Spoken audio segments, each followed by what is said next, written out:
కార్యక్రమాన్ని మన కోవూరు బజార్ సెంటర్లో నిర్వహించడానికి ముందుగా కోవూరు ప్రజానికానికి అందరికీ అభినందనలు తెలుపుతున్నాము. ఎన్నో సంవత్సరాల నుంచి పరిష్కారం కానటువంటి సమస్యలన్నింటినీ మోడీ గారు సమస్యలన్నీ క్లియర్ చేయగలిగారు. 500 సంవత్సరాల నుంచి కూడా మన రామ జన్మభూమి అయోధ్య సమస్య అలాగే ఉంటే అటువంటి సున్నితమైన సమస్యలు కూడా పరిష్కారం చేయగలిగారు.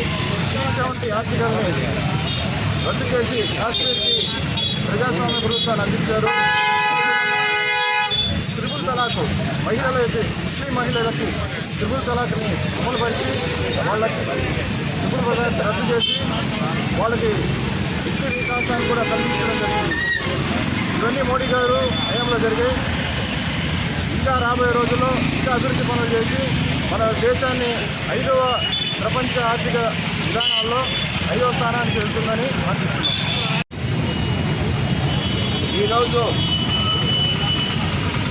జరిగిన మన భారతదేశ సార్వత్రిక ఎన్నికలలో భారతదేశ ప్రజలు ఒక మంచి నిర్ణయం తీసుకొని ఈరోజు ఎన్డీఏ కూటమిని గెలిపించారు.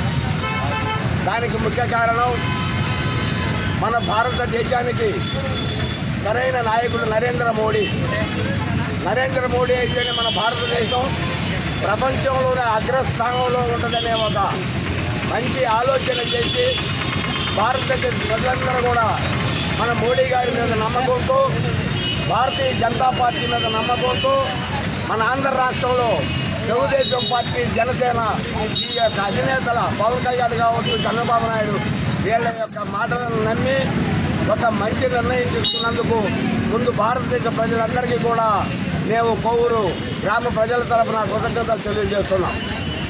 అదేవిధంగా ఈ కూటమి ఏర్పడేదానికి, ఎన్డీఏ కూటమి ఏర్పడేదానికి ప్రధానంగా జనసేన అధినేత పవన్ కళ్యాణ్ గారు కంకణం కట్టుకొని ఈ రాక్షస పాలన నుండి ఆంధ్ర రాష్ట్ర ప్రజలని విముక్తుల్ని చేయాలనే ఒక ఏకైక ఉద్దేశంతో ఈ యొక్క కూటమిని చంద్రబాబు నాయుడు గారిని, మోడీ గారిని ఒప్పించి ఈ యొక్క కూటమి ఏర్పాటు చేసి ఈరోజు ఆ కిరాతక ప్రభుత్వాన్ని, ఆ రాక్షస ప్రభుత్వాన్ని, ఆ అరాచక ప్రభుత్వాన్ని కూలదోసేదాకా నిద్రపోవాలని ఏ మాట అయితే చెప్పారో ఆ మాటని ఈరోజు ఆంధ్ర ప్రజలు నిలబెట్టుకున్నందుకు వాళ్ళందరికీ కూడా మేము కృతజ్ఞతలు తెలియజేస్తున్నాం.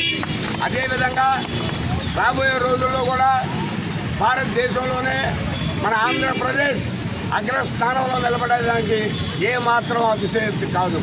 ఎందుకంటే నరేంద్ర మోడీ గారు ఇచ్చిన వాగ్దానాలు మన ఆంధ్ర రాష్ట్రానికి ప్రత్యేక హోదా కావచ్చు, అమరావతి రాజధాని కావచ్చు, విశాఖ స్టీల్ ప్లాంట్ కావచ్చు, అదే విధంగా విశాఖ రైల్వే జోన్ కావచ్చు, ఇటువంటి ప్రధాన అంశాలన్నీ కూడా మోడీ గారు ముందు పెట్టి అవన్నీ మనం మంజూరు చేసుకొని మన ఆంధ్ర రాష్ట్రాన్ని ఎంతో అభివృద్ధి చేసుకోవచ్చు అనే దానికి ఇదొక నిదర్శనం. కాబట్టి ఇచ్చిన ఈ యొక్క తీర్పిచ్చిన ప్రజలందరికీ కూడా ఎన్డీఏ కూటమి తరఫున మేము కృతజ్ఞతలు ధన్యవాదాలు తెలియజేస్తున్నాం.